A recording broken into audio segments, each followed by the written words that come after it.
start our video with the relations and functions chapters of plus 2 class. ठीक है. First we start with basic introduction of this chapter. We learn what this sets.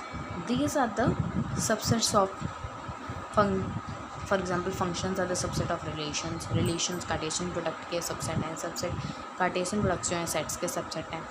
जो set क्या है, set एक collection है well defined and different objects. अलग अलग objects की जो डिफाइंड है उनकी कलेक्शन है. जैसे ए हमारा जो सेट है वो इवन नंबर्स का सेट है 2 to 8 तक. ठीक है. और बी जो है हमारा वोवल्स का सेट है जिसमें AEIOU है. उसके बाद हम देखेंगे कार्टेशियन प्रोडक्ट्स. कार्टेशियन प्रोडक्ट्स हमारे दो नॉन एम्प्टी सेट्स होते हैं जिनमें ऑर्डर्ड पेयर बनते हैं. ऑर्डर पेयर दो एलिमेंट्स होता है जिसमें फर्स्ट वाला कोऑर्डिनेट एक्स का होता है, सेकंड वाला वाई का होता है. इसमें फर्स्ट एलिमेंट जो है फर्स्ट ए सेट को बिलोंग करेगा, फिर सेकंड एलिमेंट सेकंड सेट को बिलोंग करेगा. ठीक है. जैसे ये हमारा ऑर्डर्ड पेयर है ए बी, तो ये ए क्रॉस बी का कार्टेशियन प्रोडक्ट होगा. जैसे बी क्रॉस ए है तो वो बी क्रॉस ए का. जैसे ए कॉमा सी हो जाए तो ए क्रॉस सी का कार्टेशियन प्रोडक्ट होगा. ये हमारी इसको रिप्रेजेंटेशन करने का मेथड है. इसको हम ऐसे रिप्रेजेंट करते हैं.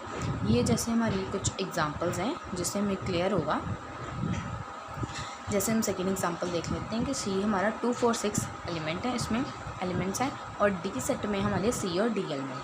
पहले हम सी सेट का एक एलिमेंट लेंगे, फर्स्ट एलिमेंट, उसको जो सेकंड सेट है उसके सभी एलिमेंट के साथ मल्टीप्लाई करेंगे. जैसे 2 सी 2 डी. ठीक है. फर्स्ट एलिमेंट हो गया. अब सेकंड एलिमेंट लेंगे 4 सी 4 डी. उसके बाद थर्ड एलिमेंट लेंगे 6 सी एंड 6 डी. ठीक है. देन हम देखेंगे रिलेशंस. रिलेशन जो है हम ऊपर पढ़ सकें कि हमारे कार्टेशियन प्रोडक्ट के नॉन एम्प्टी सेट्स का जो कार्टेशियन प्रोडक्ट होगा उनके सबसेट है रिलेशंस. ठीक है. ये डिफरेंट टाइप्स के होते हैं, वो आगे हम स्टडी करेंगे. ठीक है. जैसे ये हमारे नॉन एम्प्टी सेट्स हैं ए और बी, और इसमें जो रिलेशन है वो ए टू बी रिलेशन हमारा जाएगा.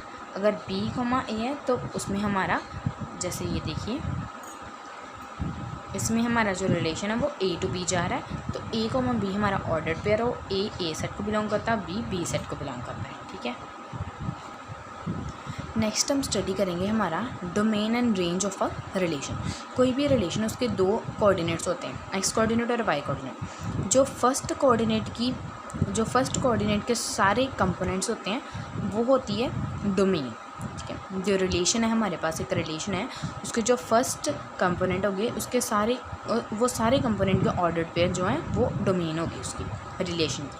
और रिलेशन की रेंज की बात करें तो वो उसके जो ऑर्डर्ड पेयर हैं उसके जो सेकंड कंपोनेंट है सभी वो उसकी रेंज होगी. जैसे ये हमारा रिलेशन है, इसमें जो फर्स्ट कंपोनेंट्स का सेट बनेगा वो हमारी डोमेन होगी, और जो सेकंड कंपोनेंट्स का सेट बनेगा वो हमारी रेंज होगी. नेक्स्ट हम देखेंगे इन्वर्स ऑफ अ रिलेशन. अगर हमारा जो रिलेशन है वो ए सेट से बी सेट तक बिलोंग करता है तो वो उसको हम ऐसे लिख सकते हैं ना, R equals to A comma B order pair है जिसमें ए सेट को बिलोंग करता है, बी सेट को बिलोंग करता है.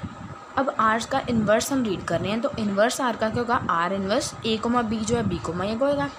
अगर जैसे ही हमने बी कॉमा ए ऑर्डर पेयर लिखा है वैसे ही बी को बिलोंग करेगा और ए सेट को बिलोंग करेगा. नेक्स्ट हम स्टडी करेंगे टाइप्स ऑफ रिलेशंस. रिलेशंस के हमारे टाइप्स 7 टाइप्स हैं हमारे बेसिकली रिलेशंस के. उसमें से फर्स्ट हमें दिखाई दे रहा है relation in a set. This is first type, identity relation. इसमें आर एक रिलेशन होता है जिसमें ऑर्डर्ड पेयर जो है सेम एलिमेंट्स के होते हैं. ठीक है. वो अपने ही ए क्रॉस ए सेम एलिमेंट्स के क्रॉस प्रोडक्ट के सबसेट होंगे. ठीक है. जैसे ए कॉमा ए है, उसमें ए को बिलोंग करेंगे और सेकंड वाला भी सेम ही है, इसलिए हम ए की बार लिखेंगे.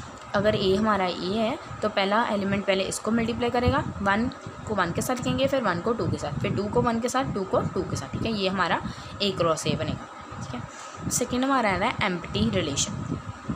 ए relation R in set A is called empty relation if no element of set A related to any element of set A. अगर set A का कोई भी एलिमेंट दूसरे सेट ए के कोई भी एलिमेंट से ना इंटरसेक्ट करता हो और सेम ना हो, यानी कि उसमें कुछ भी कॉमन ना हो, तो हमारा जो रिलेशन होगा वो का हो गया फाई होगा. सबसेट ज़रूर हो ए क्रॉस ए का होगा बट उन दोनों में कुछ भी कॉमन नहीं होगा. नेक्स्ट हमारे आता है यूनिवर्सल रिलेशन. यूनिवर्सल रिलेशन होता है a relation R in set A is set to B universal if all elements of A cross A belongs to R. अगर हम ए क्रॉस ए का ये जो हमारा सेट है उसका क्रॉस प्रोडक्ट करेंगे, ए क्रॉस ए करेंगे, तो उसके सारे एलिमेंट्स जो है हमारा यूनिवर्सल रिलेशन यानी कि वो आर रिलेशन ही बना देंगे मल्टीप्लाई करके, तो वो हमारा यूनिवर्सल रिलेशन। जैसे एम्प्टी में तो कुछ कॉमन नहीं था ए क्रॉस ए में, बट अगर हम यूनिवर्सल की बात करें तो वो क्रॉस प्रोडक्ट करके वो पूरा रिलेशन आर ही बना देंगे। ठीक है, नेक्स्ट हमारा इम्पॉर्टेंट वन आता है ये हमारा बहुत ही इम्पॉर्टेंट है, रिफ्लेक्सिव रिलेशन। इस बेसिस पे क्वेश्चंस भी आते हैं। इसमें आर जो हमारा रिलेशन होता है वो ए टू बी बिलोंग करता है, उसको हम रिफ्लेक्सिव तब कहेंगे अगर दो सेम एलिमेंट्स का वहाँ पे जो ऑर्डर पेयर एग्जिस्ट करता है तो वो रिफ्लेक्सिव होगा। जैसे ये हमारा सेट ए है 1 6 9 और बी है 3 4। अगर हम इसको रिफ्लेक्सिव हमें चेक करना कि ए सेट रिफ्लेक्सिव है या नहीं, इसमें हम देखेंगे कि इस पूरे में ए 1,1 है नहीं है, 6,6 है नहीं है। ठीक है, उसका जब ऑर्डर्ड पेयर देखेंगे तो उनमें सेम एलिमेंट्स में दिखने चाहिए। अगर सेम एलिमेंट्स के ऑर्डर्ड पेयर होंगे तो वो रिफ्लेक्सिव होगा। इसे हम रिफ्लेक्सिव चेक करने के लिए आता है क्वेश्चंस में। नेक्स्ट हम देखेंगे रिफ्लेक्सिव, ट्रांजिटिव और इक्विवेलेंस रिलेशन। ये तीनों बहुत इंपॉर्टेंट है। सिमेट्रिक का मतलब होता है कि अगर रिलेशन हमारा ए टू बी सेट को बिलोंग करता है उसको हम सिमेट्रिक कब कहेंगे, जैसे अगर A comma be ordered pair हमारा रिलेशन में आ रहा है तो रिलेशन में बी कॉमा ए जो है वो भी रिलेशन को बिलोंग करना चाहिए, यानी कि इसका ऑपोजिट भी बिलोंग करना चाहिए। अगर ऑपोजिट बिलोंग करता है तो वो रिलेशन जो है सिमेट्रिक होगा। नेक्स्ट हमारा आता है ट्रांजिटिव रिलेशन। ट्रांजिटिव रिलेशन होता है जैसे आर हमारा ए टू बी बिलोंग कर रहा है, उसको हम ट्रांजिटिव तब कहेंगे अगर हमारा ए कॉमा बी कोई ऑर्डर्ड पेयर है वो रिलेशन को बिलोंग कर रहा है, बी कॉमा सी कोई अनदर ऑर्डर्ड पेयर है वो भी रिलेशन आर को बिलोंग कर रहा है। तो ये जो सेम एलिमेंट्स हैं फर्स्ट ऑर्डर पेयर का सेकंड कंपोनेंट कट कर देना है और सेकंड ऑर्डर पेयर का फर्स्ट कंपोनेंट कट करके जो हमारे पास ए कॉमा सी बचता है ऑर्डर पेयर, वो भी जो है रिलेशन आर को बिलोंग करना चाहिए। ठीक है, अगर A comma B R relation को बिलोंग करता है, B comma C R relation को बिलोंग करता है, तो हमारा ए कॉमा सी जो है वो भी आर रिलेशन को बिलोंग करना चाहिए। जैसे एग्जांपल्स नंबर्स के लिए 2,4 आर रिलेशन को बिलोंग करता है, 4,C करता है। अगर 4 काट के 2,6 भी करता है तो वो रिलेशन ट्रांजिटिव होगा। देन है इक्विवेलेंस रिलेशंस। अगर आर जो है आर कोई भी रिलेशन है उसको हमने चेक करना है कि वो रिफ्लेक्सिव भी है, सिमेट्रिक भी है और ट्रांजिटिव भी है। मतलब कि अगर कोई भी हमारा रिलेशन है वो रिफ्लेक्सिव भी हो चेक करने के बाद, सिमेट्रिक भी हो और ट्रांजिटिव भी हो, तो आर हमारा जो है इक्विवेलेंस रिलेशन होगा। ठीक है,